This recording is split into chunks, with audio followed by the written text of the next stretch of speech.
Hello, my dear students. I hope you are having a great holiday. Well, because of the coronavirus, we are having quarantine. As you already know, this disease is spreading so quickly around the world, and that's why the government wants us to be safe. The government wants us to stay at our homes. As a Ishaq Razakov High School, we decided not to waste our times, and from now on, guys, we will be teaching you uh, with the help of the internet, and we will have English lessons till the end of your holiday. Of course, we will have it online. So today I prepared two sessions. So as we already passed the unit 5 and 6, we will just do revisions. So let me introduce the first session. Of course, we have two sessions today. So the first one is about vocabulary, the second one is about grammar. So let me introduce vocabulary. In the vocabulary part, guys, you will see words. Of course, they are new. Some of them you may know, some of them you may not. Of course, anyway, we will have to learn them all.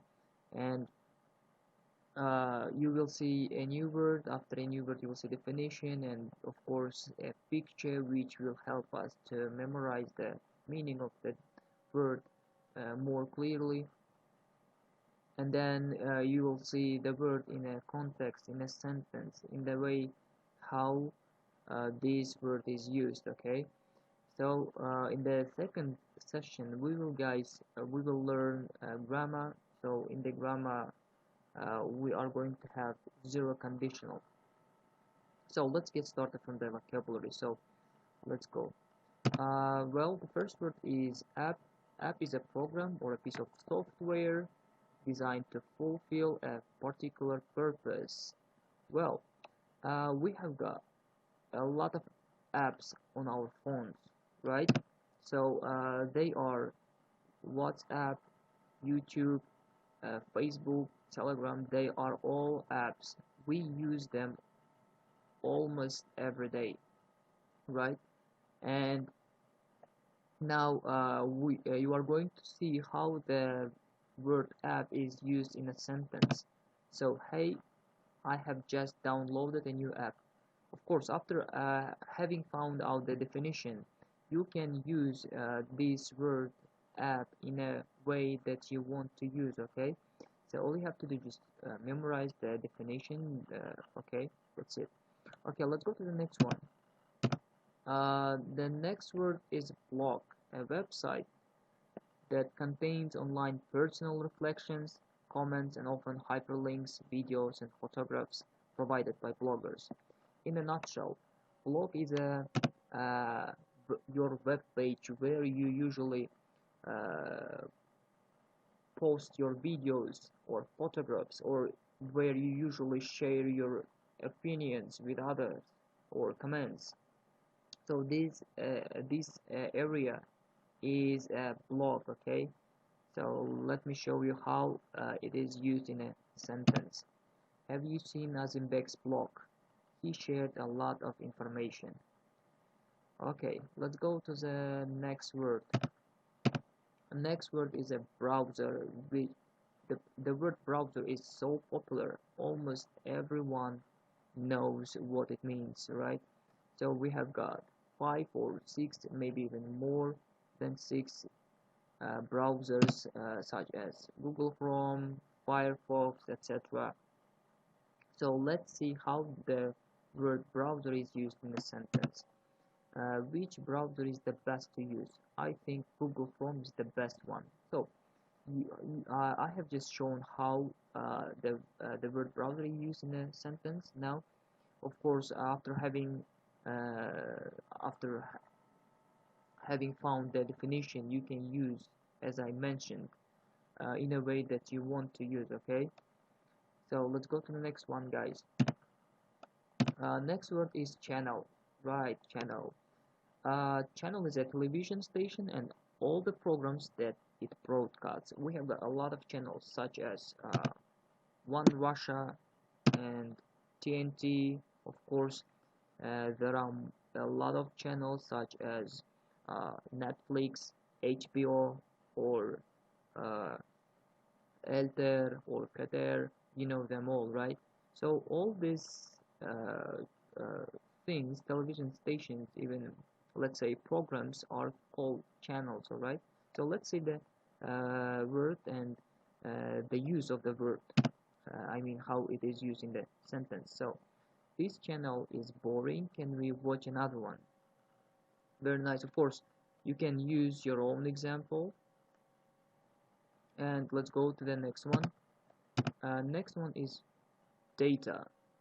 And remember, guys, a lot of English words have got a few meanings. So, and uh, the interesting thing about this word is this word has got two ways of pronouncing.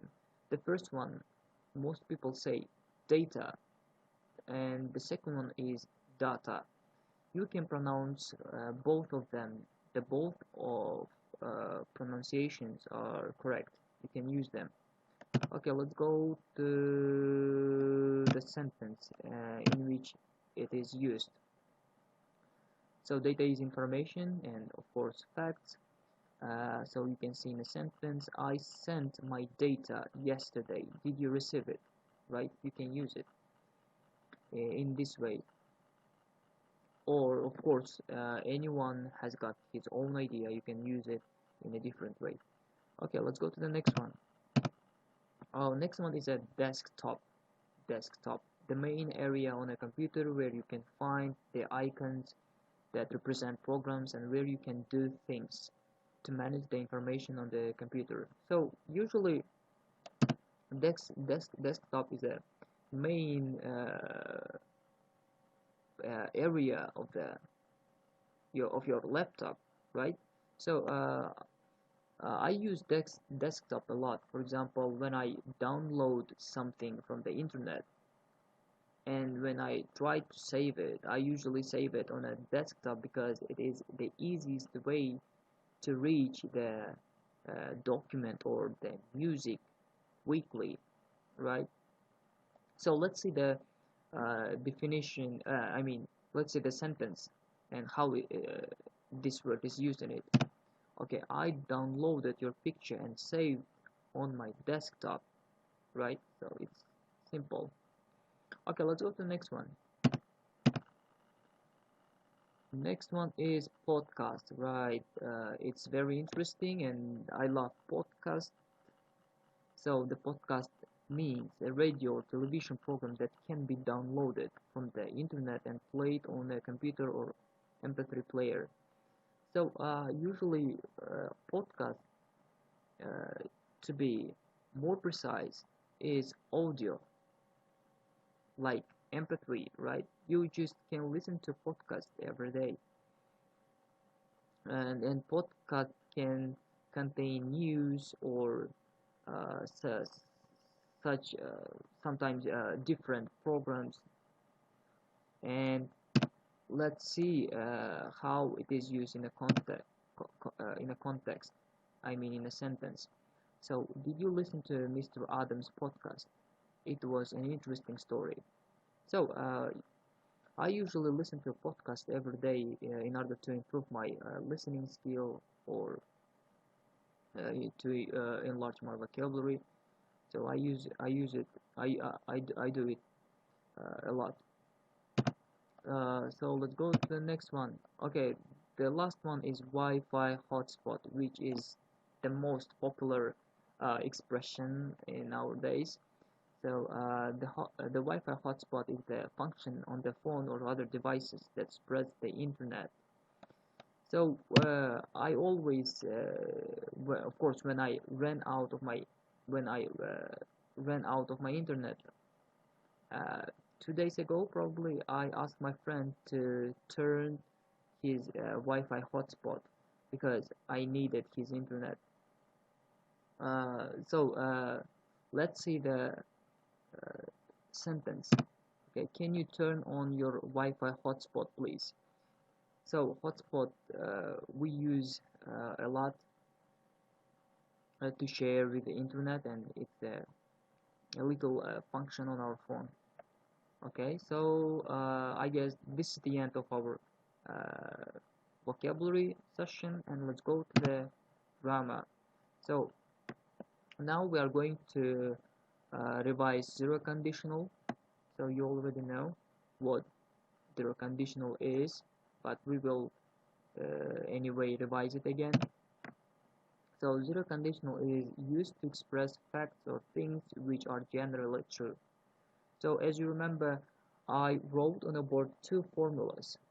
So we have got formula 1, which is simple: if plus subject plus verb 1 plus object, comma, subject plus verb 1 plus object. This is one, of course, this is one formula, I mean the easiest way of remembering. And let me show you the second one. The second one is also the I mean easy. If present simple, it's easy to remember. So let's look at the definition of zero conditional. So, well, we use zero conditional when something is true, or when something always happens, right? So let's go to the examples where we will find out more about zero conditionals. Okay, the first example, as you can see, if people eat too much, they get fat. Yes, it's true, and it's a fact. So let's go to the next one. If you touch a fire, you get burned. Also true. So as you can see, in the first part, in the first clause, you can see present simple, and in the second part also you can see the present simple.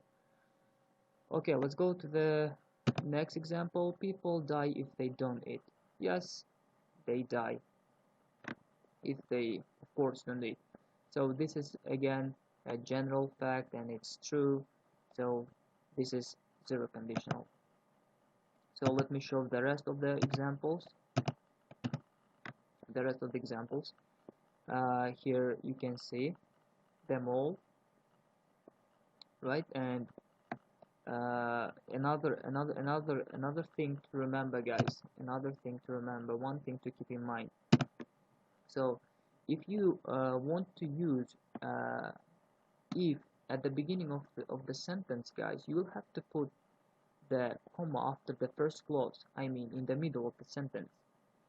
If you put the if in the middle of your sentence, you should not add comma, okay? So remember one thing about this grammar rule.